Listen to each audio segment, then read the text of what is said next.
Hey, everybody. Welcome to the show.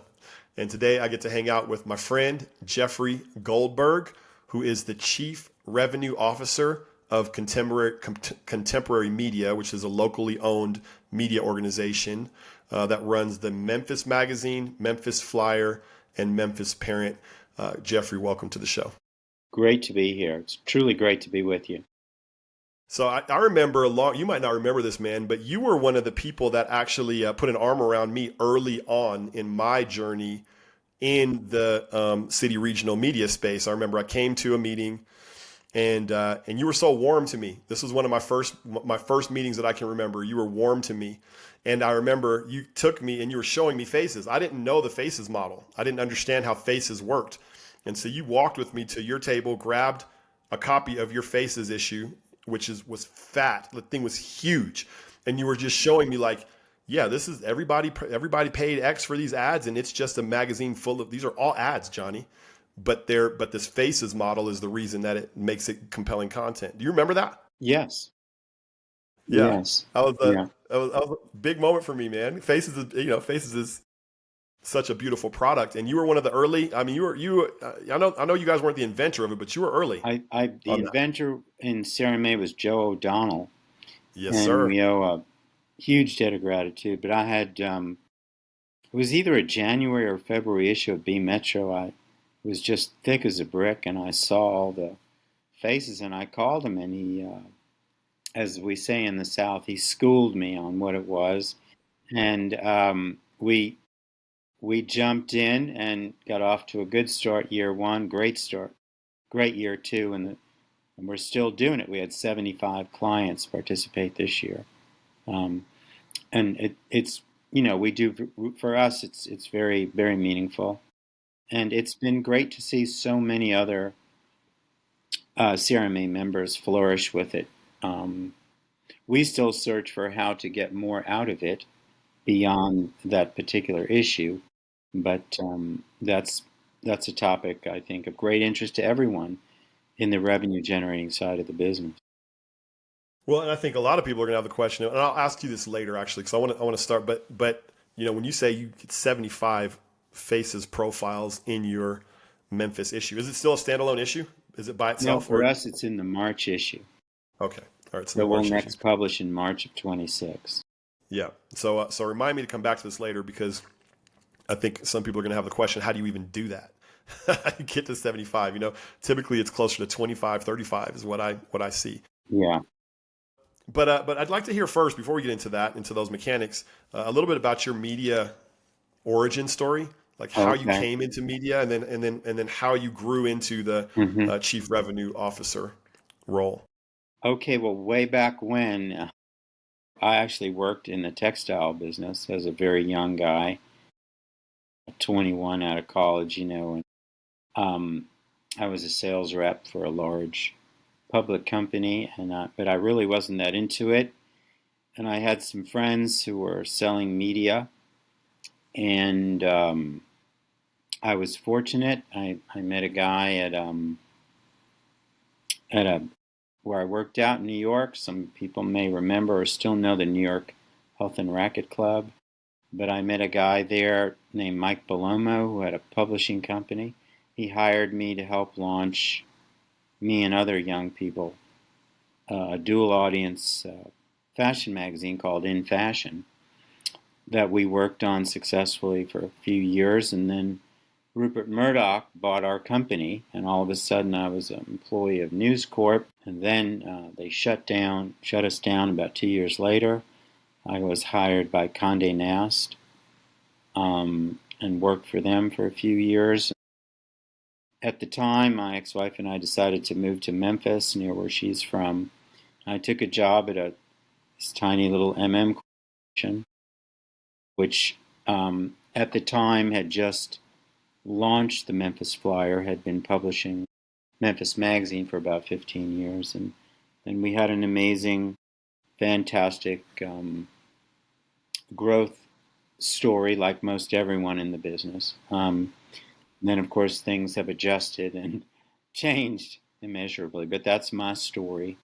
So I went Yeah. from textiles to media, and Yeah. I started in national media, which is totally different. But one of the great things about selling local media is, you talk to the guy or gal who owns the business, and you're real Yes. hands-on with them instead of dealing with layers of media planners and what an associate media director, as that's what they were called back then. Anyway, so it's a different thing. Both are rewarding, but they're uniquely different.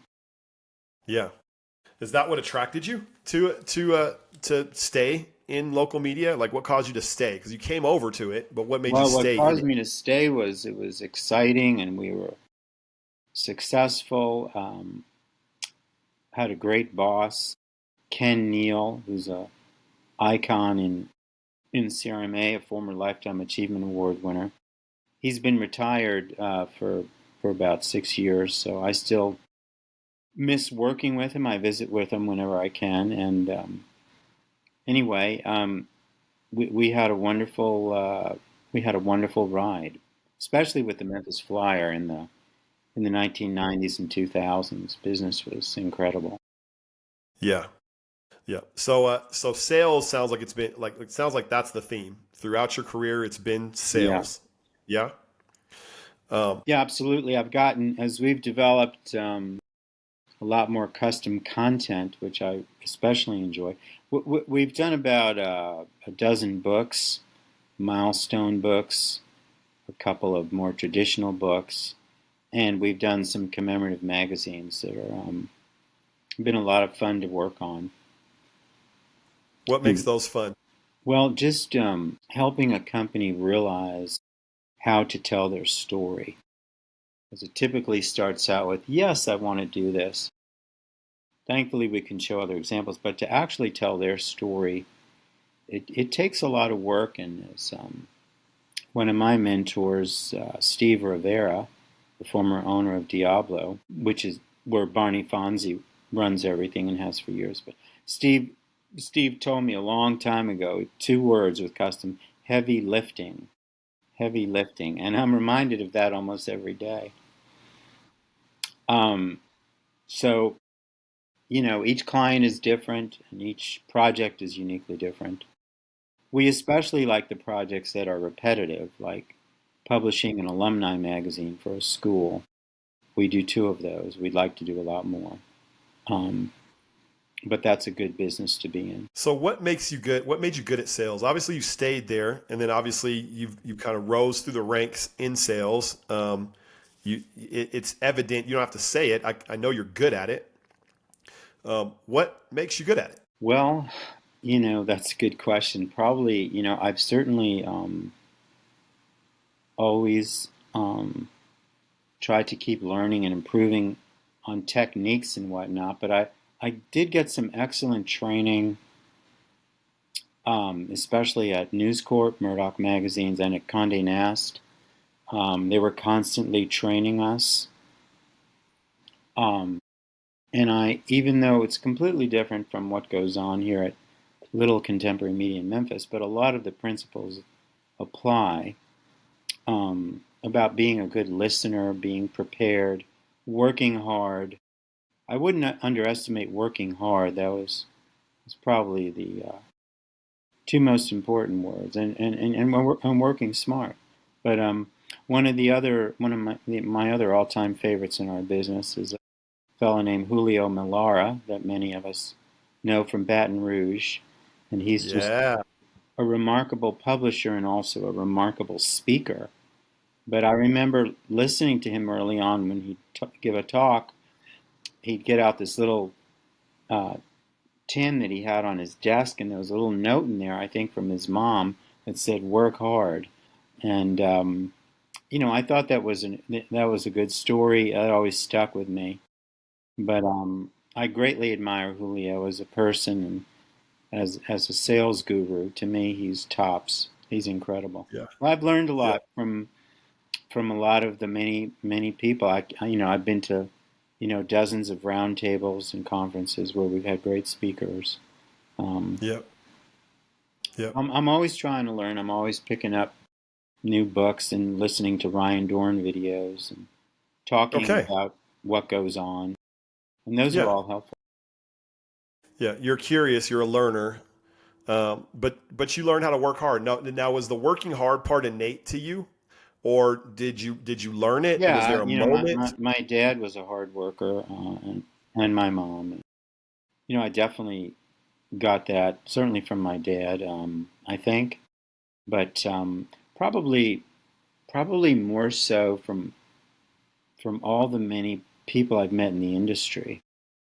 So, you know, 20, 25, 28 years, if I met somebody who had a measure of success, you know, I would sit down and learn from them about, and not all of what they did would apply to me, but if I could just get one nugget and apply it, you know, it would help me improve in a lot of ways. Man, I love that. That inspires me actually. It's funny because I'm on a journey. You know, I'm heading into my 50s pretty soon, and I would say if you were to say, Johnny, what was the biggest thing you learned in your 40s? I would say I learned the power of mentors. I learned the power of watching, learning from somebody who's further along than me and applying what I learned from those people. I would say prior to that, it wasn't that I wasn't I was a proud guy before that, but it just hadn't taken hold that so much of success is actually learning from other people who have been successful in the same on the same path, because then you get to shortcut a lot of the mistakes that they had to make to get to where they got to. So I love that, man. I resonate with that. You know, it's huge. So now let's talk about the leap from sales your entire career, and now your title is Chief Revenue Officer. Yeah. So is that just an extension? Like how does that work? Well, Yeah, tell us a I've little bit about the always relationship. I've always had an account list and managed and whatnot.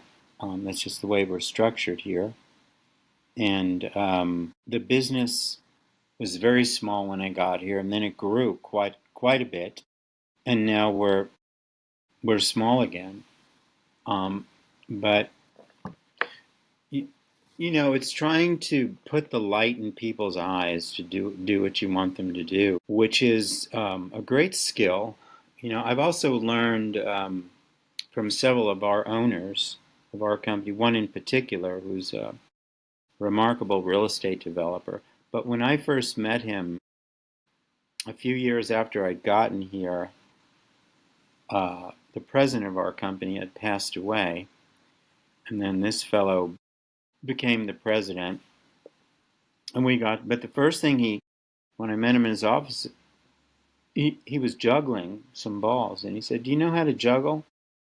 And I said, "I'm not sure, but I could learn." He said, "Okay, well, you're going to need to juggle because this is what we want you to do. We want you to do all these things." And and that's kind of how it started, in terms of, you know, when you have, like so many of us, we have so many different offerings now.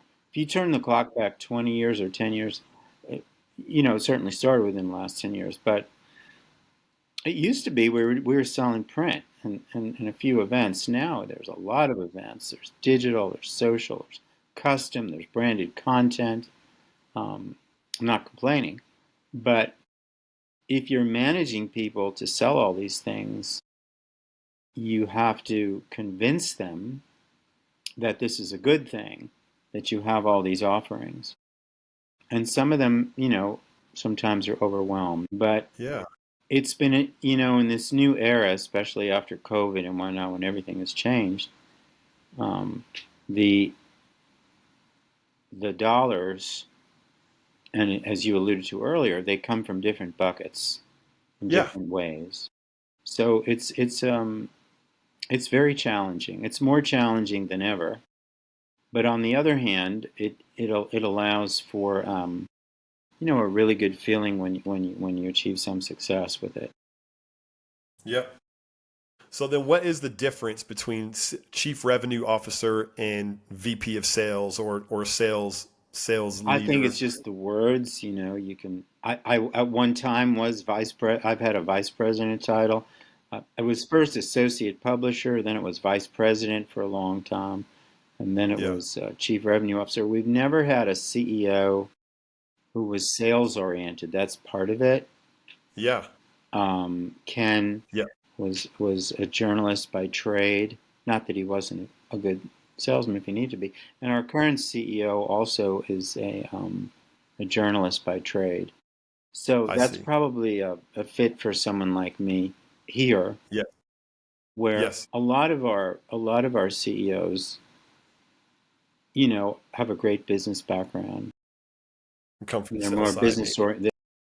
Not they're not as hands on. But remember, we're a small company, so we don't. We've got 28 people full time. It was a time when we had over 50. So Yeah. Yep.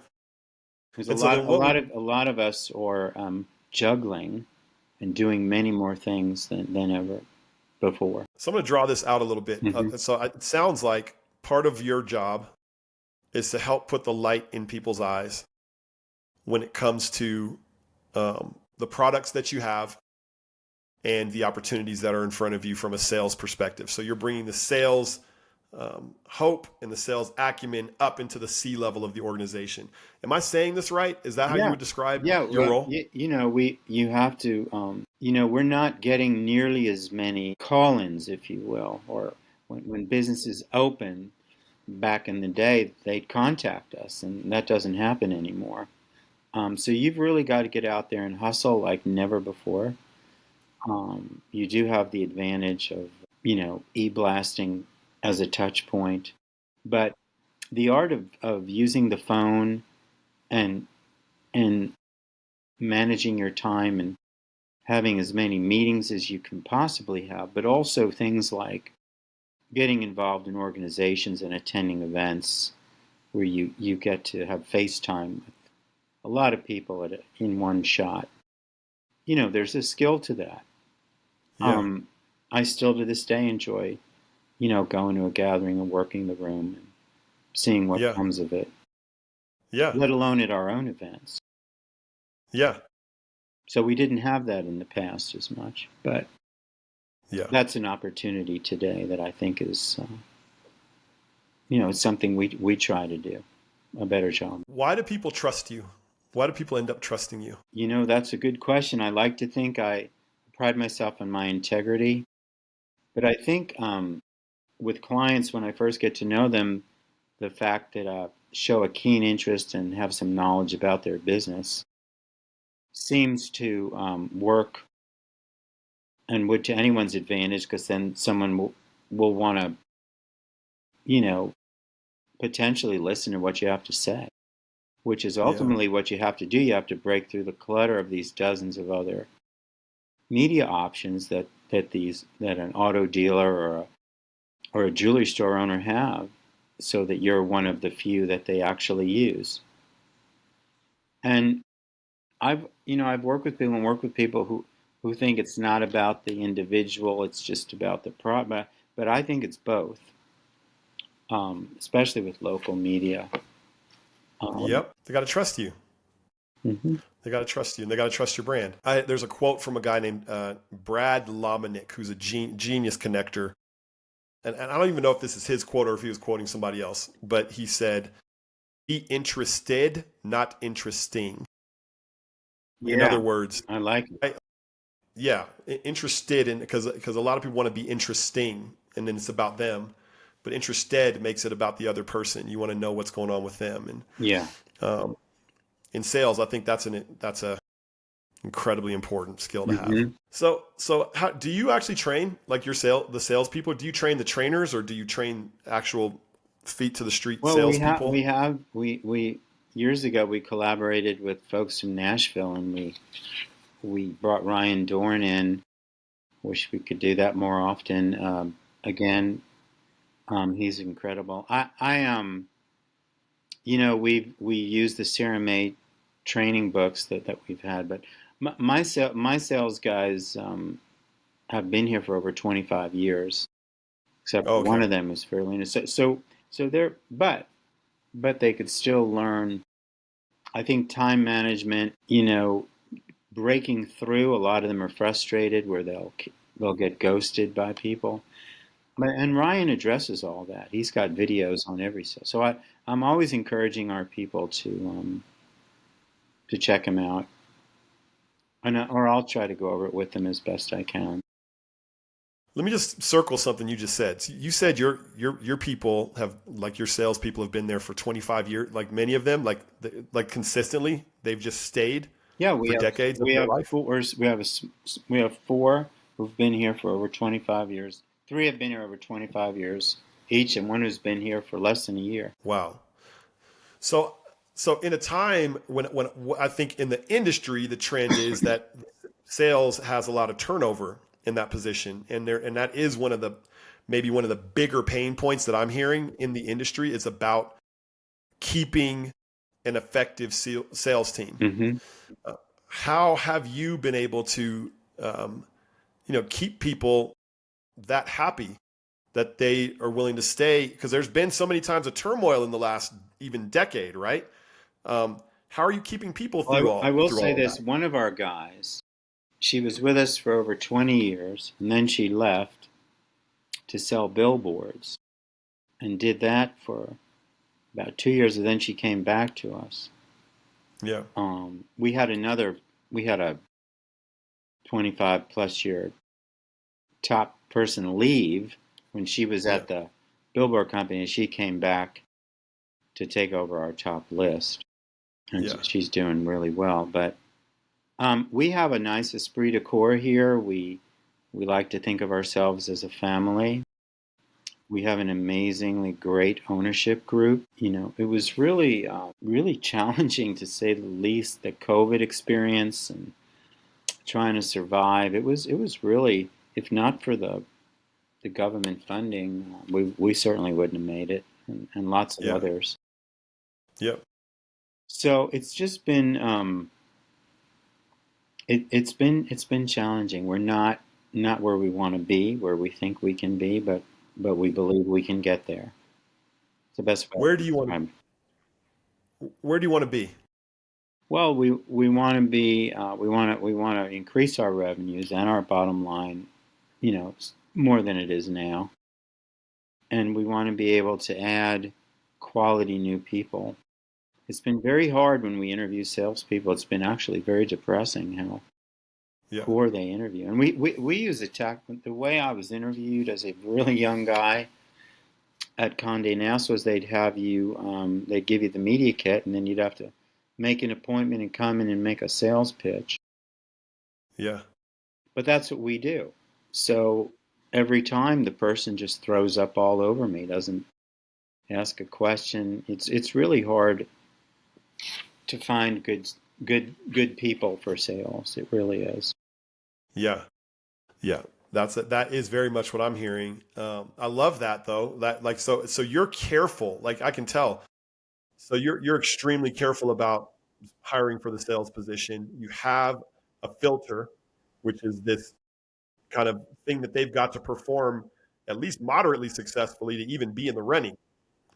Um, so I imagine, then, how long does it take you to, if you have an opening, how long does it take you to fill that opening generally? Like, I'm guessing it probably takes a while. Well, we've struggled finding the perfect fourth person for about a Yeah. year now, and we still, Okay. quite frankly, we don't have the person. Um, so we're constantly. What we'd love to do would be to get another billboard person to move over, or a radio, Yep. someone in the media business who has a book of business and a following. Um, Yep. we have a very successful a weekly business journal here, part of the ACBJ group, the Memphis Business Journal. They do really well, and the billboards are hurting, though. There's a lot of empty boards all over our market, more Yeah. so than I've seen in a long time. Well, that tells me something about the culture that you've created. Like, you'd rather a position sit empty for a year than hire somebody into the position that's not going to be a good fit and is going to ultimately drag down the team. Yeah, but we can't Um, we can't afford to have it. yeah. We'll have somebody in there, but to get them to catch up to where the other three are is the challenge. Um, Yeah. but we just need a Yeah. little bit of luck getting Yeah. someone wanting to switch teams. Yeah. Yeah. Hmm. Uh, So I asked you about this a little bit before we went on camera. Um, I'd like to hear about what are you excited about? What are you hopeful for in the future? What are the opportunities that you see for local media to Well, thrive? I still remain excited about the content that we deliver. Our current issue of Memphis Magazine, the cover story is Sinners. I don't know if you saw that award-winning film that came out earlier this year, but a lot of it was filmed in Clarksdale, Mississippi, about an hour and a half from Memphis. They even had a special screening event.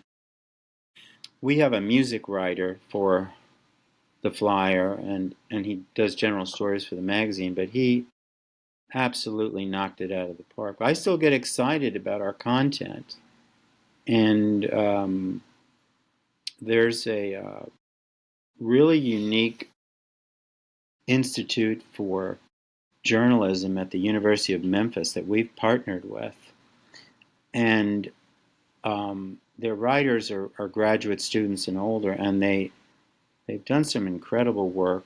We've worked out they really didn't have a means for people to read their stories, so we've been publishing some really meaningful stories in the flyer, Yeah.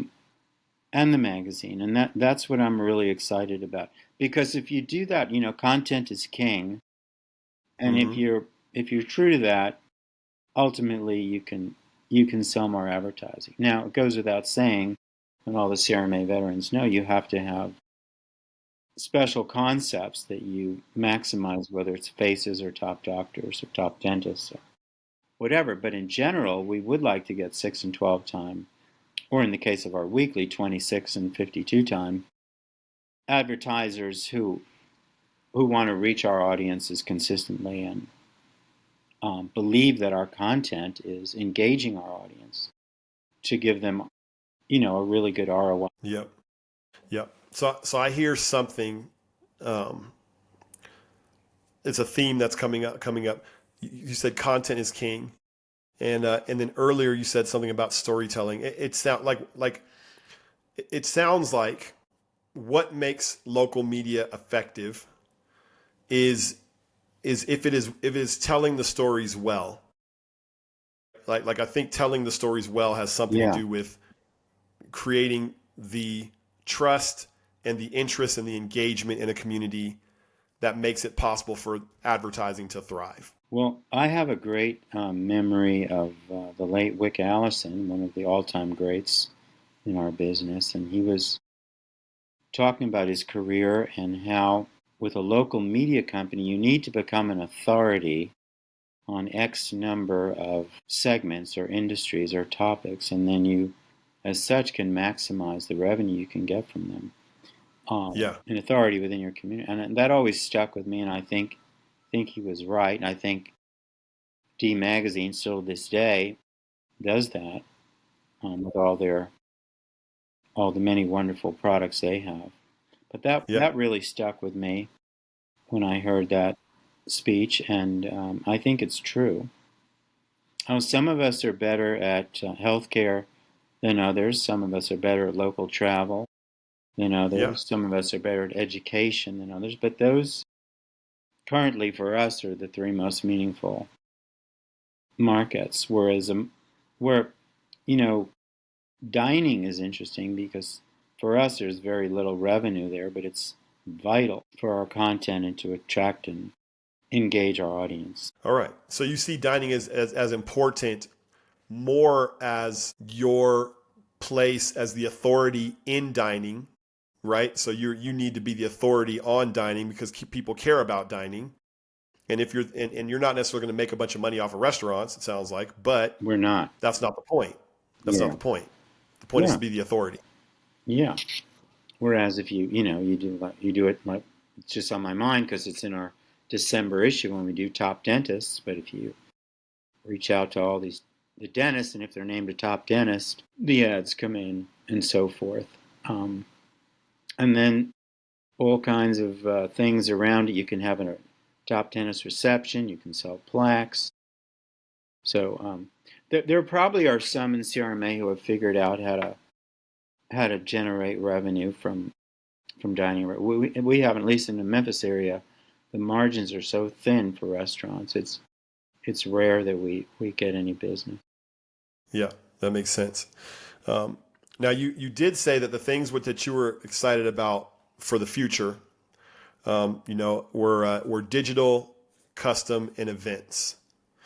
So those are you are there ways in which you're doubling down on those things for the future, and what is that looking Well, I like? don't know that I'd call it doubling down, but we have, with the Memphis Flyer, we have a series of successful events that all have a similar theme, but we have a margarita festival.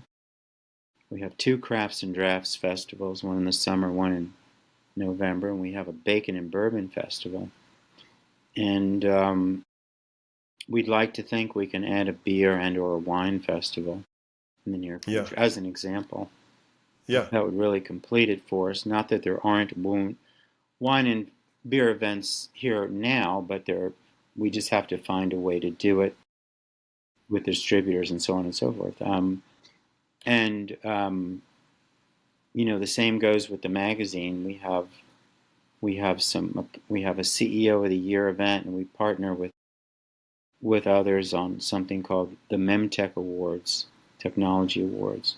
But we see a lot of growth with those and new events like those, and then convincing more companies to hire us to create their content for their, whether it's a milestone book, whether it's the About Us copy on their website or whatever. But agencies and most companies don't have a lot of talent for writing long form stories, if you will. yes, yes. So we think we should be doing more of that business, and it's very, very profitable business, and then it helps us do our core business even better. Storytelling on behalf of the advertiser, right? Where Can be, it's yeah.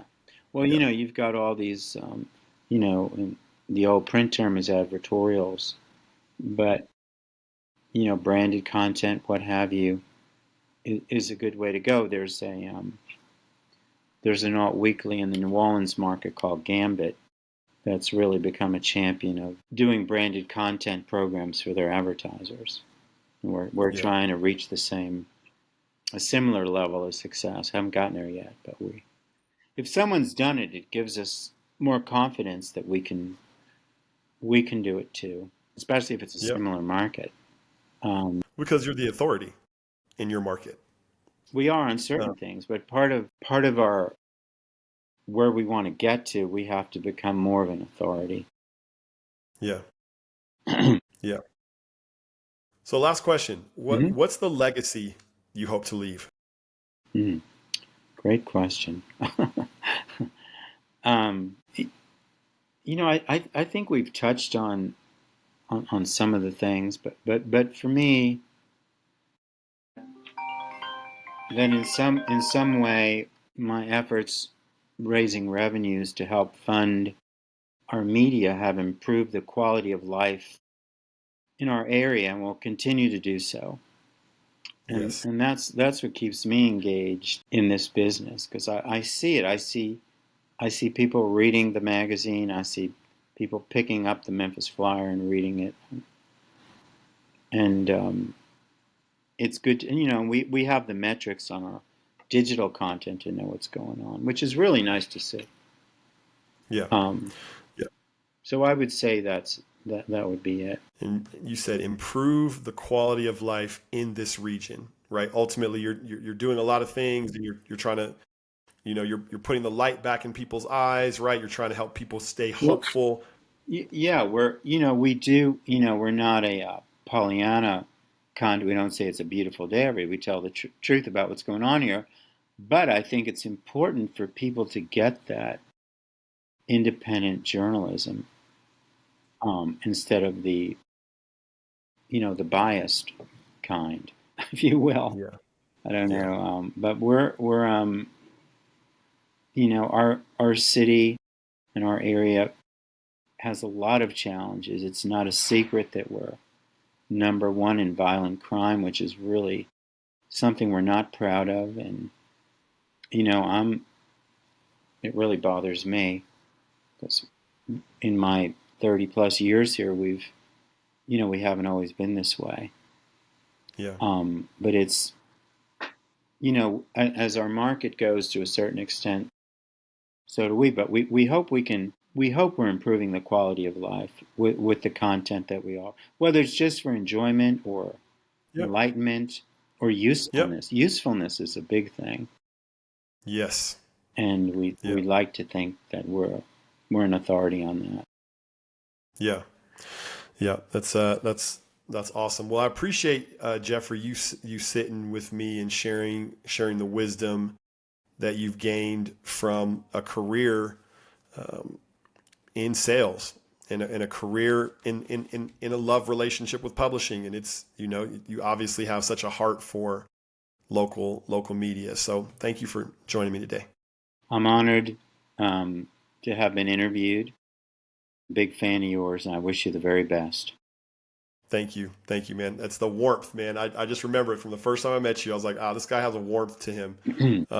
And people see that. I know certainly I have experienced it. So appreciate you being with us today. And then everybody who's been with us up to this point, thank you for joining us for another episode. And we will see you next time. Take it easy, everybody. Bye.